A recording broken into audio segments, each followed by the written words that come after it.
اہلی السلام علیکم ورحمۃ اللہ وبرکاتہ۔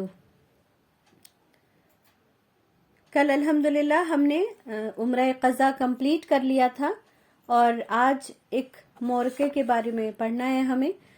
چونکہ یہ کلاس مجھے انشاءاللہ تعالی جمعہ میں وہ مکمل کر لینا ہے، تو اس لیے میں بہت زیادہ ڈیٹیل میں اب جو جنگ آئیں گی ان کو نہیں لوں گی، لیکن مورکہ موتا چونکہ اس لیے بہت امپورٹنٹ ہے۔ کوئی بھی سیرت رسول اللہ صلی اللہ علیہ وسلم میں کوئی بھی بات ایسی نہیں ہے جو میرے اور آپ کے لیے عملی نمونہ نہ ہو، جس میں ہمارے اور آپ کے لیے اپنے کسی بھی معاملے میں سبق ہم اس سے حاصل نہ کر سکے، ایسا کوئی نمونہ ہی نہیں، ایسا کوئی معاملہ ہی نہیں ہے رسول اللہ صلی اللہ علیہ وسلم کی زندگی میں۔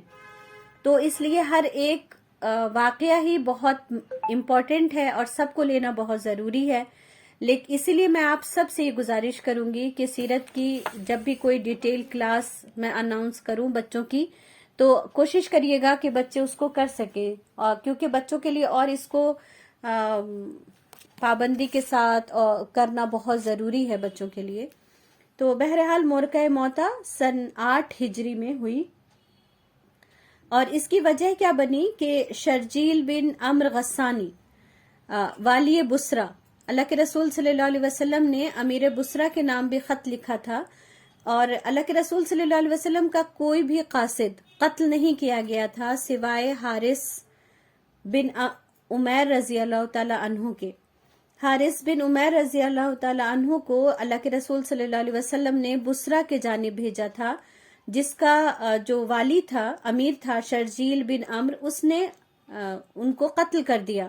رسول اللہ صلی اللہ علیہ وسلم کو جب اس بات کی اطلاع ملی تھی تو اللہ کے رسول صلی اللہ علیہ وسلم نے اسی وقت ان سے بدلہ لینے کا مکمل ارادہ کر لیا تھا، لیکن قضاء عمرہ سے لوٹ کے آ جانے کے بعد اس پروگرام کو ہونا تھا۔ بہرحال رسول اللہ صلی اللہ علیہ وسلم نے 3000 کی فوج تیار کروائی اور جس کے 3 کمانڈر بنائے، ہے نا۔ اللہ کے رسول صلی اللہ علیہ وسلم اس مورکے میں خود نہیں تشریف لے گئے تھے، بلکہ اس میں مسلمانوں کی ایک ٹیم بنائی، ایک فوج تیار کی، اور جس کے 3 کمانڈرز رکھے گئے۔ لیکن یہ ایسا نہیں تھا کہ 3 ٹکڑی تھی اور 3 کمانڈرز تھے، بلکہ یہ عجیب و غریب بات تھی کہ اللہ کے رسول صلی اللہ علیہ وسلم نے فرمایا کہ تمہارے سپہ سالار زید بن حارثہ ہوں گے، اگر وہ شہید ہو جائیں تو جعفر بن ابو طالب، اور اگر وہ شہید ہو جائیں تو عبداللہ بن رواحہ تمہارے امیر ہوں گے، اور اگر یہ تینوں شہید کر دیے جائیں تو مسلمانوں کو اختیار ہوگا کہ وہ اپنے آپس میں مشورہ کر کے جس کسی کو چاہیں اپنا امیر مقرر کر لیں، ہے نا۔ تو اللہ کے رسول صلی اللہ علیہ وسلم ایک طریقے سے ان تینوں صحابہ کرام کی شہادت کی پیشن گوئی کر رہے تھے اللہ کے حکم سے، اور ان تینوں صحابہ کرام کو معلوم تھا کہ وہ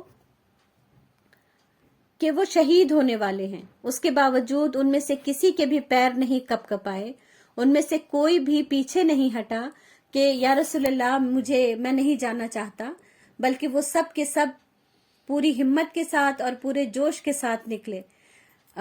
جو لوگ مدینے میں تھے ان لوگوں نے بعد میں اپنی یہ باتیں ریکارڈ کروائیں کہ وہ لوگ ایسے مل رہے تھے کہ انہیں معلوم تھا کہ اب اگلی بار ان سے ملاقات نصیب نہیں ہوگی۔ اور آپ سوچیں، حضرت جعفر رضی اللہ تعالیٰ عنہ تو ابھی آئے ہی تھے۔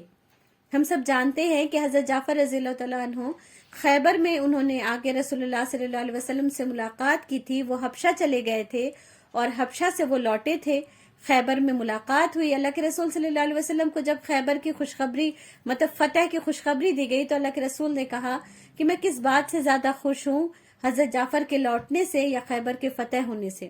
اتنی زیادہ اللہ کے رسول کو اپنے بھائی کے چچزاد بھائی کے آنے کی خوشی تھی، لیکن اللہ کے رسول صلی اللہ علیہ وسلم نے فوراً انہیں اس مورکے میں روانہ کیا، اور زید بن حارثہ رسول اللہ صلی اللہ علیہ وسلم کے وہ غلام تھے جو اللہ کے رسول صلی اللہ علیہ وسلم کے ساتھ طائف بھی گئے تھے، ان کے ساتھ انہوں نے پتھر کھائے تھے۔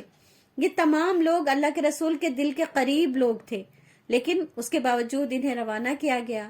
اور پھر جب یہ فوج 3000 کی فوج لے کر وہاں پہنچے وادی موتا میں، جہاں پر حضرت حارث بن عمیر کو قتل کیا گیا تھا، شہید کیے گئے تھے، وہاں پر لوگوں نے نماز جنازہ ادا کی اور پھر لوگوں کو اسلام کی دعوت دی. پر وہاں کے لوگ پہلے ہی سے مسلمان کے انتظار میں تھے اور 2 لاکھ کی فوج وہاں مسلمانوں کا انتظار کر رہی تھی. 2 لاکھ کی فوج، اور یہاں کتنے مسلمان ہیں؟ 3000 مسلمان. اب کچھ لوگوں نے کہا کہ اللہ کے رسول صلی اللہ علیہ وسلم کو اس بات کی اطلاع دیتے ہیں کہ یہاں 2 لاکھ فوج اکٹھی ہے، تو کیا ہمیں جنگ کرنی چاہیے یا آپ ہمارے لیے بھیجیں گے فوج تب ہم جنگ کریں؟ دیکھیں، یہ مکہ اور مدینہ کے لوگ تھے، ان کے یہاں کی آبادی بھی اتنی زیادہ نہیں تھی، یہ بہت کم آبادی والا ملک تھا، اور ان لوگوں نے ایک ساتھ فوجی حالت میں، آپ دیکھیں مکے کے لوگ بھی جو آتے تھے تو 4000 5000 بس اتنی ہی فوجیں لے کر آتے تھے، لیکن یہاں پر 2 لاکھ فوج تھی. لیکن عبداللہ بن رواحہ جو اس میں تیسرے لیڈر ہے، انہوں نے مسلمانوں کے درمیان تقریر کی اور انہوں نے اتنا پرجوش کر دیا، انہوں نے کہا ہم کب جیت کے لیے لڑتے ہیں، ہم تو شہید ہونے کے لیے لڑتے ہیں، تو پھر ہمیں کس بات کا غم؟ اگر یہ ہمیں شہید کر دیں گے تو ہم اللہ کے پاس اجر پائیں گے، اور اگر ہم بچ گئے تو ہم غازی کہلائیں گے. تو پھر تمام مسلمانوں کے اندر ایک جوش آ گیا اور انہوں نے جنگ شروع کی. اور ہوا بھی یہی کہ سب سے پہلے زید بن حارثہ لڑتے ہوئے شہید ہو گئے.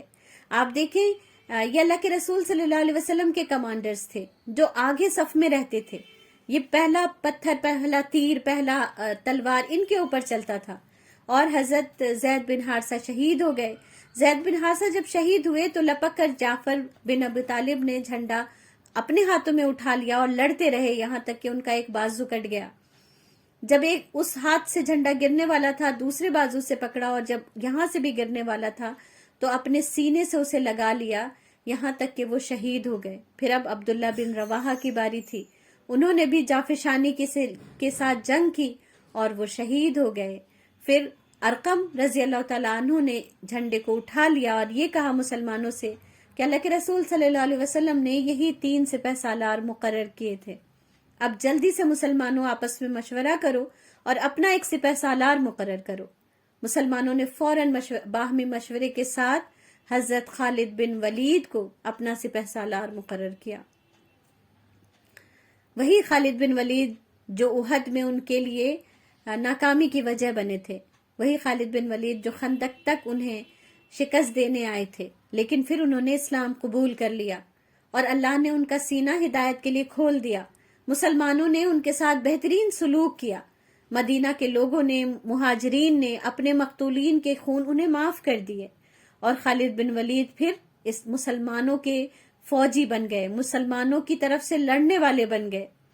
اور خالد بن ولید نے پوری فوج کو ترتیب دیا اور ان کے سامنے انہوں نے ایک پلان بنایا کہ ہر تھوڑی دیر پہ فوج شفل کی جائے گی، پیچھے کی آگے آئے گی، آگے کے پیچھے جائے گی.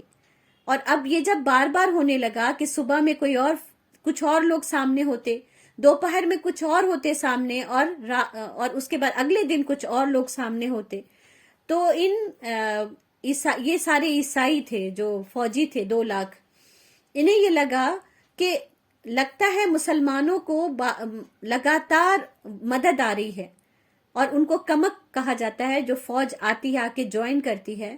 انہیں یہ لگا کہ لگاتار مسلمانوں کے پاس نئی فوج آ رہی ہے جو انہیں جوائن کر رہی ہے، اور اس لیے یہ الگ الگ لوگوں کے ساتھ ہمارے سامنے آ رہے ہیں.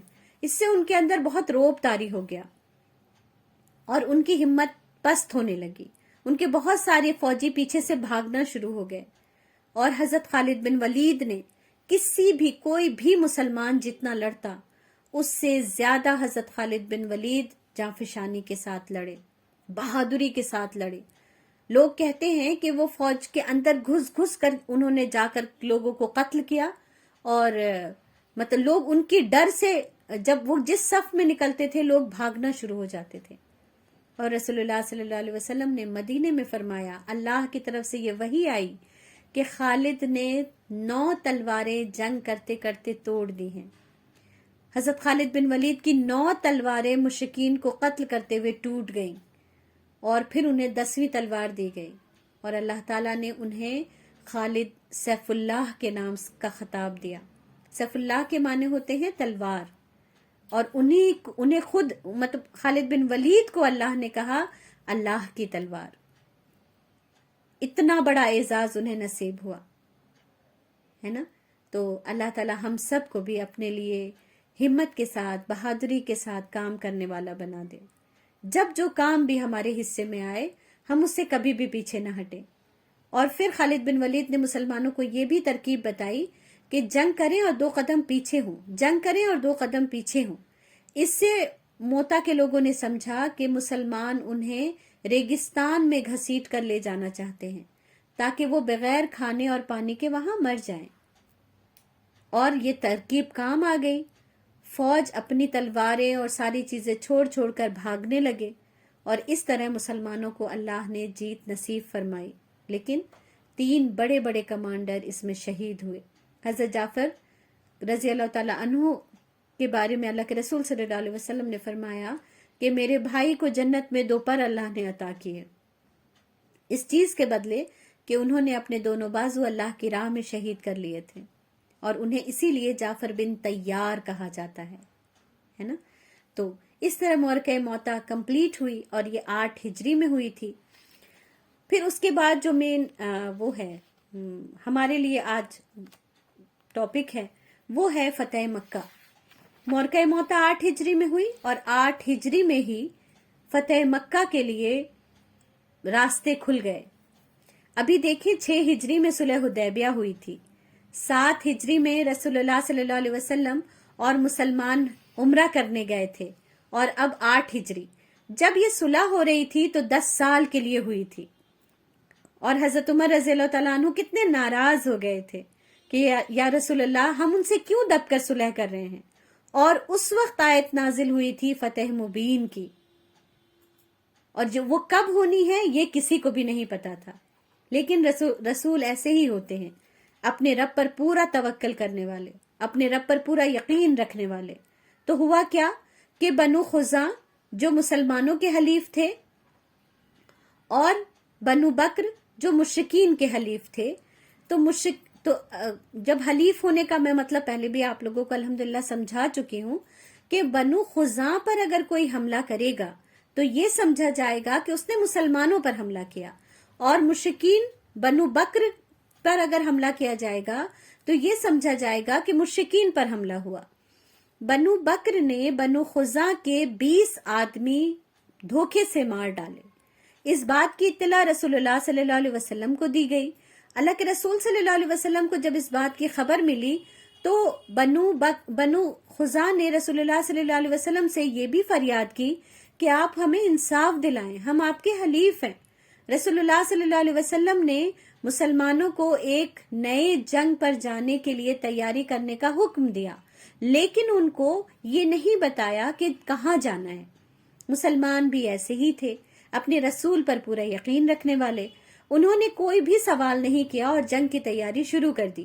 حضرت ابوبکر صدیق رضی اللہ تعالیٰ عنہ نے آ کر رسول اللہ صلی اللہ علیہ وسلم سے پوچھا کہ یا رسول اللہ ہمیں کہاں کی تیاری کرنی ہے. آپ صلی اللہ علیہ وسلم نے فرمایا کہ ہمیں مکہ کی طرف کوچ کرنا ہے. اور حضرت ابوبکر صدیق رضی اللہ تعالیٰ عنہ اور تمام صحابہ کرام جنگ کی تیاری میں لگ گئے. لیکن اس بات کی خبر ابو سفیان کو کسی طرح ہو گئی. بہرحال وہ اللہ کے رسول صلی اللہ علیہ وسلم مکہ سے کوچ کر چکے تھے. ابو سفیان آپ کے پاس آیا اور آ کر کے اس نے اللہ کے رسول صلی اللہ علیہ وسلم کی بہت چاپلوسی کہہ لیں یا بٹرنگ کرنا کہہ لیں، یا پھر یہ کہ ان کی اللہ کے رسول صلی اللہ علیہ وسلم کی جو صفات تھے، جو خوبیاں تھی، کوالٹیز تھی، اس کا واسطہ دے کر کہا کہ آپ دوبارہ سے معاہدہ کر لیں. اللہ کے رسول صلی اللہ علیہ وسلم نے فرمایا کہ نہیں، اب یہ نہیں ہو سکتا، کیونکہ تم لوگوں نے بدعہدی کی ہے. بنو خزاں کے 20 آدمی قتل کر ڈالے بے گناہ. تو انہوں نے کہا اب ہم ایسا نہیں ہونے دیں گے. اللہ کے رسول صلی اللہ علیہ وسلم نے فرمایا کہ نہیں، اب میں تم لوگوں کی زبان پر کوئی بھروسہ نہیں کر سکتا، میں تم لوگوں کی زبانوں کا حال دیکھ چکا ہوں. اب ابو سفیان بہت پریشان ہوئے، تو حضرت عباس رضی اللہ تعالیٰ عنہ اور حضرت عثمان رضی اللہ تعالیٰ عنہ نے انہیں سمجھایا کہ وہ اسلام قبول کر لیں. اور حضرت ابو سفیان نے پھر اسلام قبول کر لیا، کیونکہ ان کے پاس اب کوئی چارہ نہیں تھا. اب کوئی راستہ نہیں تھا ان کے پاس. وہ اس بات کو سمجھ گئے تھے کہ اسلام سچا دین ہے اور رسول اللہ صلی اللہ علیہ وسلم جو کچھ بھی کہتے تھے اپنے بارے میں وہ صحیح کہتے تھے، ہے نا. آپ سب کو یاد ہوں گے ابو سفیان. ہم نے جب مکی زندگی کی تھی تب بھی ابو سفیان کا نام بار بار آتا تھا کہ وہ مکہ کے سردار تھے، وہ ہندا کے شوہر تھے، اور جب شام کی طرف تجارتی قافلہ جا رہا تھا تو وہ اس کے امیر تھے. وہ احد کے جنگ احد، غزوہ احد کے سپہ سالار تھے، کمانڈر تھے. خندق کے وہ کمانڈر ان چیف تھے، اتنے بڑے کمانڈر تھے. اور ہم سب کو یاد ہے کہ وہی تھے جو خیبر میں جا کے جنہوں نے بنو نذیر سے بات کی کہ بنو قریظہ سے کہو کہ وہ جنگ کرے مسلمانوں سے. وہ مسلمان اور اسلام کے اتنے بڑے دشمن تھے، لیکن آج رسول اللہ صلی اللہ علیہ وسلم سے رحم کی التجا کر رہے ہیں. آپ بتائیں، کوئی آج تک ہم نے سنا ہے کہ کسی ایسے کو کسی بادشاہ نے معاف کر دیا ہو؟ اور صرف معاف ہی نہ کیا ہو، آگے سنیں، ہے نا.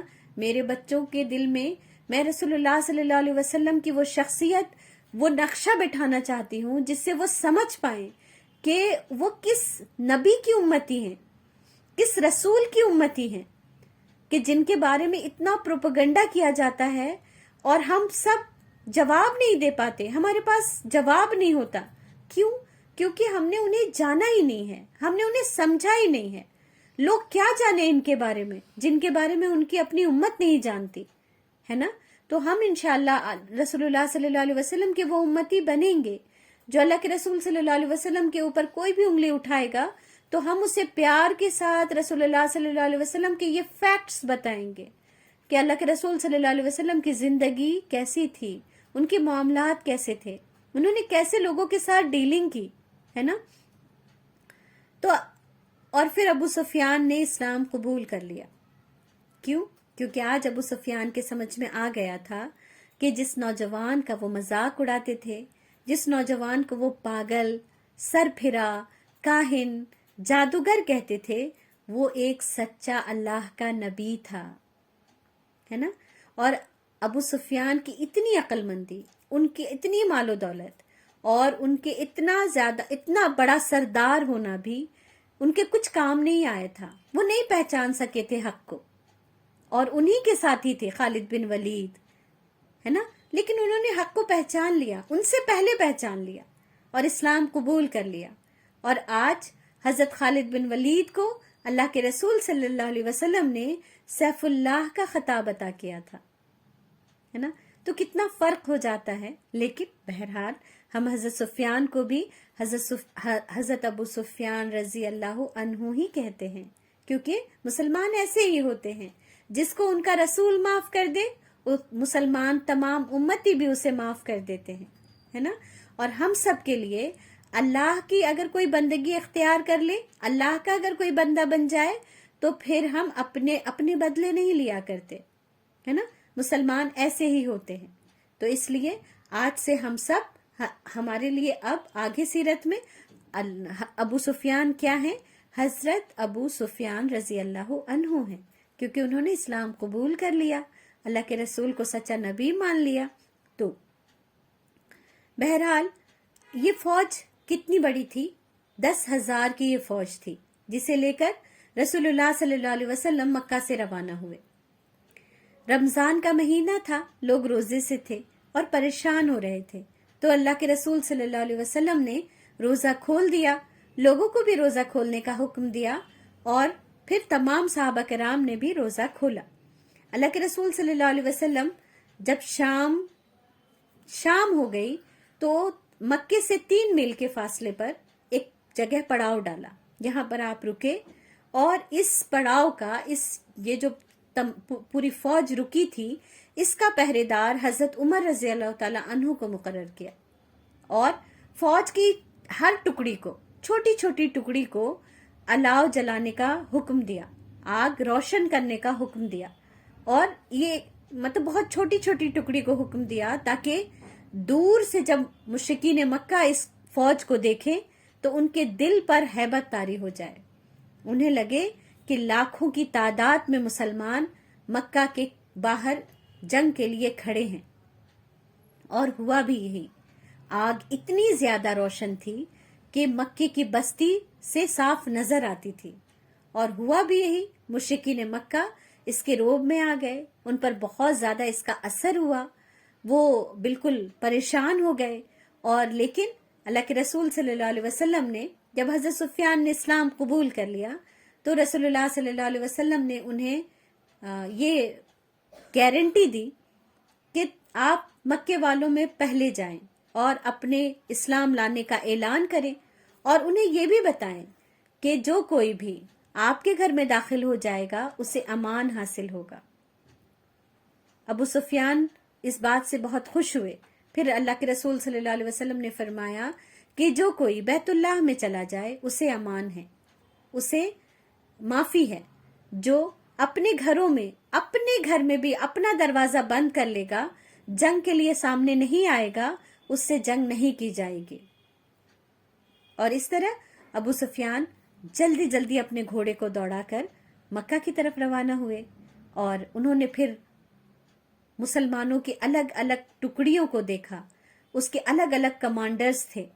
آج 4 بڑے کمانڈرز تھے جن کے ہاتھ میں فوجوں کے انتظام سونپے گئے تھے، اور وہ کون کون سے تھے؟ حضرت خالد بن ولید تھے، جن کے ساتھ بہت سارے مسلمان فوجی تھے۔ اس کے بعد حضرت زبیر بن عوام تھے، حضرت ابو عبیدہ تھے، اور حضرت سعد بن عبادہ تھے۔ یہ ابو عبیدہ ہیں اور یہ سعد بن عبادہ ہیں۔ حضرت زبیر، جب اللہ کے رسول صلی اللہ علیہ وسلم مکے میں داخل ہوئے تو کوئی بھی آج راستہ روکنے کے لیے تیار کھڑا نہیں تھا۔ آج سے 2 سال پہلے اسی سرزمین میں آنے سے لوگوں نے انہیں منع کر دیا تھا، ہے نا۔ آج سے 9 سال پہلے اسی سرزمین سے رسول اللہ صلی اللہ علیہ وسلم چھپ کر نکلے تھے۔ ہم سب کو یاد ہے نا یہ بات۔ اور اللہ کے رسول صلی اللہ علیہ وسلم کی زندگی کو اسی لیے ہمارے لیے نمونہ کہا جاتا ہے کہ ہم اگر کبھی پریشان ہونے لگے، کبھی ہمیں یہ اگر لگنے لگے کہ میں تو بیکار ہی مسلمان ہوں، ہر جگہ تو مسلمانوں کو ستایا جاتا ہے، مارا جاتا ہے، کاٹا جاتا ہے، گرفتار کر لیا جاتا ہے، تو میں کیا فائدہ مجھے مسلمان ہونے کا؟ تو مسلمان فائدے اور نقصان کے لیے مسلمان نہیں ہوتا، مسلمان اپنے رب کے لیے مسلمان ہوتا ہے، مسلمان اپنے رب کی رضا کے لیے مسلمان رہتا ہے، اور ایک نہ ایک دن اللہ تعالیٰ اسے، اگر اس کی اپنی زندگی میں کامیابی نہ بھی ملے تو کوئی بات نہیں، اسلام کامیاب ہونا چاہیے۔ آپ دیکھیں حضرت مصعب بن عمیر، آپ کو یاد ہے نا، جو مدینہ آئے تھے، لیکن حضرت مصعب بن عمیر تو شہید ہو گئے، حضرت حمزہ شہید ہو گئے، حضرت جعفر شہید ہو گئے۔ کیا ان لوگوں نے دیکھا کہ اللہ نے مکہ فتح کروا دیا؟ نہیں دیکھا، لیکن وہ اپنا کام کر کے چلے گئے، ہے نا۔ تو ہمیں بھی اللہ کے لیے، رسول اللہ صلی اللہ علیہ وسلم کے جو اللہ کے رسول نے ہمیں کام کرنے کو کہا ہے، وہ کام ہمیں کرتے رہنا چاہیے، اپنی پوری زندگی ہمیں اس میں لگا دینی چاہیے، یہ سوچے بغیر کہ اس کو کر کے کیا میں کامیاب ہو جاؤں گا۔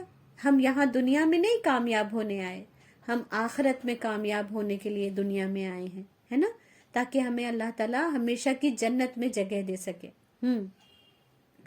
تو مکے کے اندر داخل ہوئے، اور اللہ کے رسول صلی اللہ علیہ وسلم اس شکر گزاری پہ کہ اللہ نے انہیں بغیر جنگ کیے ہوئے مکہ کی فتح نصیب کر دی، اللہ کے رسول صلی اللہ علیہ وسلم اپنی اونٹنی ہی پر اتنا زیادہ شکر گزاری میں جھک گئے کہ ان کی داڑھی اونٹ کے کجاوے سے جا کر مل گئی، اتنا زیادہ جھک گئے، ہے نا۔ جبکہ آپ دیکھیں کوئی بھی سیریز آپ دیکھتے ہوں گے کہ جب کوئی کسی قلعے کو، کسی ملک کو فتح کرتا ہے تو بادشاہ کیسے اکڑ کے ساتھ اس میں داخل ہوتا ہے نا، سر اٹھائے ہوا ہوتا ہے، گھوڑے پہ بھی یوں اکڑ کے بیٹھا ہوتا ہے۔ لیکن رسول اللہ صلی اللہ علیہ وسلم تو اللہ کے بندے تھے، اللہ کے رسول تھے، انہیں پتا تھا کہ یہ جو کامیابی ملی ہے یہ اللہ نے انہیں عطا کی ہے، اس لیے وہ اپنے رب کے آگے جھک گئے، اونٹنی پر بیٹھے بیٹھے ہی جھک گئے، اور انہوں نے سجدہ شکر کیا۔ پھر اللہ کے رسول صلی اللہ علیہ وسلم مکے میں داخل ہوئے. آج جہاں پر مسجد فتح ہے وہاں پر زبیر بن عوام نے اپنا جھنڈا گاڑا اور یہ اس بات کی نشانی تھی کہ آج مکہ فتح کر لیا گیا. مسلمانوں کے ذریعے آج مکہ مسلمانوں کا ہو گیا. اور آپ ہم اس بات کو سوچ سکتے ہیں کہ مکہ بیت اللہ کو بھی کتنے دن انتظار کرنا پڑا اس کام کے لیے، ہے نا. اللہ کے رسول صلی اللہ علیہ وسلم کو کتنے دن ہو گئے تھے نبی بنے ہوئے؟ 22 سال ہو گئے، 21 ایئرس ہو چکے تھے رسول اللہ صلی اللہ علیہ وسلم کو نبی بنے ہوئے. تب آج بیت اللہ کو یہ دن نصیب ہوا تھا کہ اس کا رسول ہونے کی حیثیت سے مکہ فتح کر کے مسلمانوں کے ہاتھ میں آج بیت اللہ آیا تھا. رسول اللہ صلی اللہ علیہ وسلم نے خانہ کعبہ کا طواف کیا، حجر اسود کو چوما اور تمام بتوں کو ایک لکڑی سے دھکا دیتے ہوئے یہ آیت پڑھتے جاتے تھے، وَقُلْ جَاءَ الْحَقُّ وَزَهَقَ الْبَاطِلُ إِنَّ الْبَاطِلَ كَانَ زَهُوقًا، کہ حق آ گیا اور باطل مٹ گیا، اور بے شک باطل مٹنے ہی والی چیز ہے. ان آیات کے ساتھ رسول اللہ صلی اللہ علیہ وسلم نے تمام بتوں کو گروا دیا، پھر خانہ کعبہ کی چابی منگوائی، دروازہ کھولا، جتنے بھی بت اس کے اندر تھے ان سب کو باہر نکلوایا، خانہ کعبہ کی صفائی کروائی، تصویروں کو مٹوا دیا، اور خانہ کعبہ کے اندر جن لوگوں کے ساتھ رسول اللہ صلی اللہ علیہ وسلم داخل ہوئے آپ جانتے ہیں وہ کون تھے؟ وہ تھے زید بن حارثہ کے بیٹے حضرت اسامہ رضی اللہ تعالی عنہ اور حضرت بلال. یہ دونوں کون تھے مشرکین مکہ کے لیے؟ یہ دونوں مشرکین مکہ کے لیے غلام تھے، اور آج اسلام نے، رسول اللہ صلی اللہ علیہ وسلم نے انہیں یہ سعادت عطا فرمائی تھی کہ کسی اور کے ساتھ مسجد حرام میں نہیں داخل ہوئے، ان دو لوگوں کے ساتھ داخل ہوئے جس سے مسلمانوں کو بھی یہ ثابت کر دینا تھا کہ تم میں کوئی چھوٹا کوئی بڑا، کوئی ذات اور پات کا کوئی بھید تم میں نہیں ہے نا. وہ خانہ کعبہ جو آج بھی کنگز کے لیے کھولا جاتا ہے، جس کی صفائی بھی بڑے بڑے سردار کرتے ہیں، اس خانہ کعبہ کے اندر رسول اللہ صلی اللہ علیہ وسلم نے ایسے لوگوں کو داخل کیا تاکہ مسلمان اور مشرکین جو کوئی بھی وہاں پر دیکھ رہا تھا اس کا ذہن بالکل صاف ہو جائے کہ اسلام آپس میں برابری کا حکم دیتا ہے. اسلام کے لیے کوئی بھی بڑا اور چھوٹا نہیں. اسلام کے لیے بڑا وہ ہے جو اللہ سے تقوی اختیار کرنے میں بڑا ہو. اور کیا حضرت بلال سے زیادہ کوئی متقی ہو سکتا تھا؟ کوئی نہیں ہو سکتا تھا. اور اللہ کے رسول صلی اللہ علیہ وسلم کیسے بھول جاتے کہ زید بن حارثہ نے رسول اللہ صلی اللہ علیہ وسلم کا کتنا ساتھ دیا تھا. تو اللہ کے رسول زید بن حارثہ کے بیٹے اسامہ بن زید سے بہت محبت کرتے تھے. اللہ کے رسول ان کو بھی لے کر خانہ کعبہ کے اندر گئے، اور پھر اللہ کے رسول صلی اللہ علیہ وسلم نے حضرت بلال کو حکم دیا کہ وہ خانہ کعبہ کی چھت پر چڑھ کر اذان دے، ہے نا.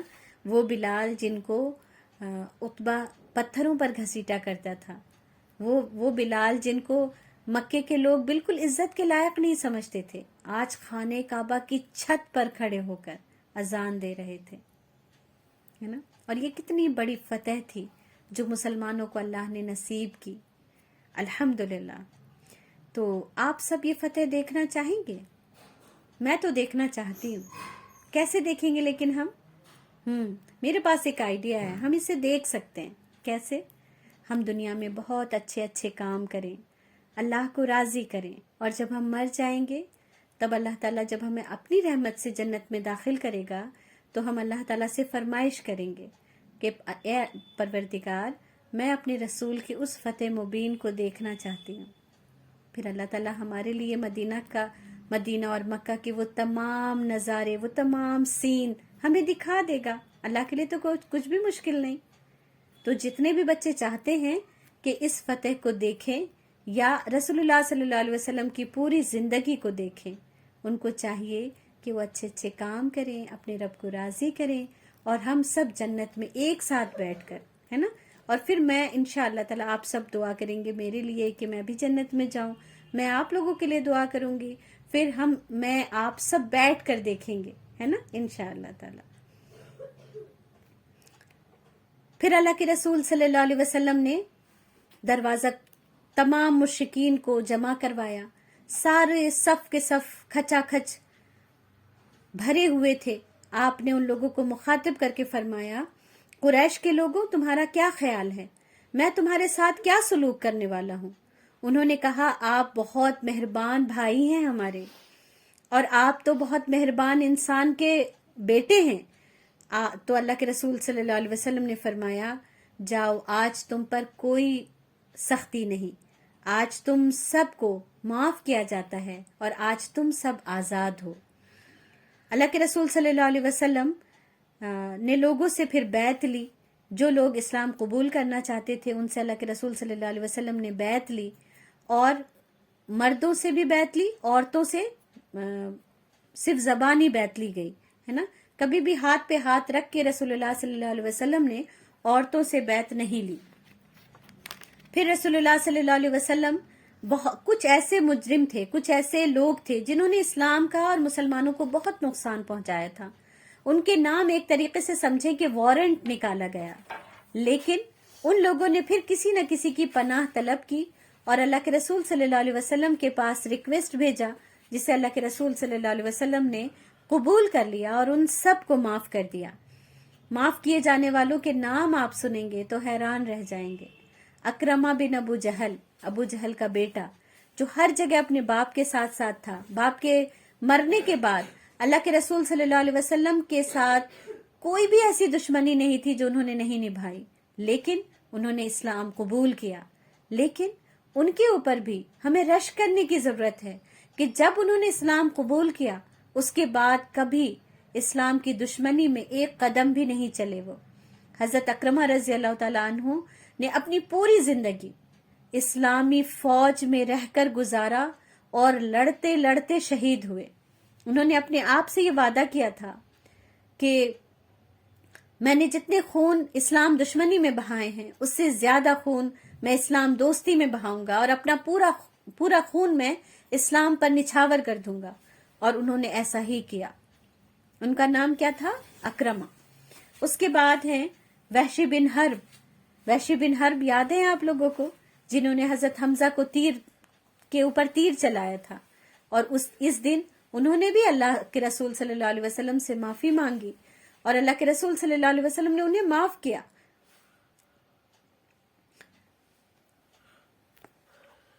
اس کے بعد ایک عورت نے بھی اسلام قبول کیا، اور بہت ساری عورتوں نے اسلام قبول کیا، جن میں ایک عورت تھی ہندہ بنت عتبہ.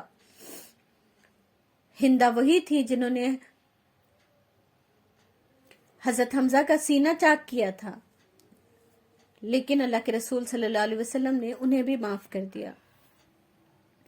اللہ کے رسول صلی اللہ علیہ وسلم نے فتح کی نماز ادا کی جو کہ 8 رکعت تھی، اور اس کے بعد اللہ کے رسول صلی اللہ علیہ وسلم کچھ دن مکہ میں ٹھہرے رہے.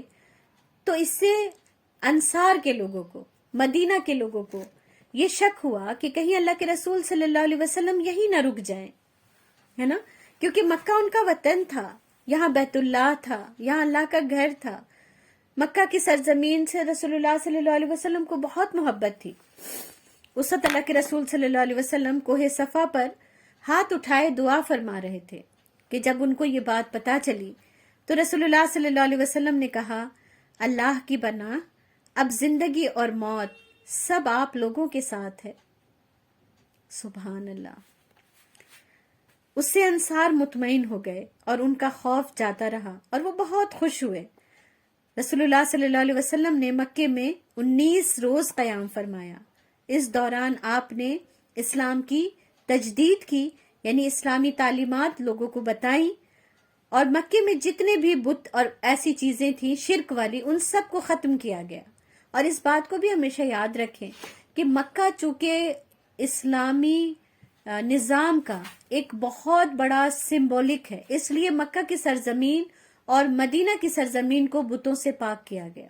باقی کسی جگہ کے لیے یہ حکم نہیں ہے کہ وہاں کے بت توڑے جائیں یا وہاں کے مندروں کو برباد کیا جائے.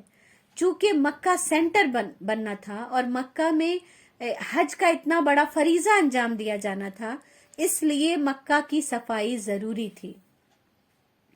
اس کے بعد رسول اللہ صلی اللہ علیہ وسلم 20ویں دن وہاں سے روانہ ہوئے، اور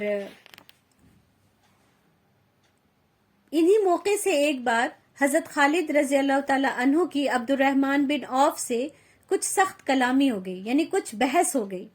حضرت خالد بن ولید بعد میں ایمان لائے تھے. حضرت عبد الرحمن بن عوف بدری صحابہ تھے، شروع کے تھے. تو جب ایسی بحث ہو گئی اور اس بات کی خبر اللہ کے رسول کو پہنچی تو اللہ کے رسول نے کہا، خالد ٹھہر جاؤ، میرے دوستوں کو کچھ نہ کہنا.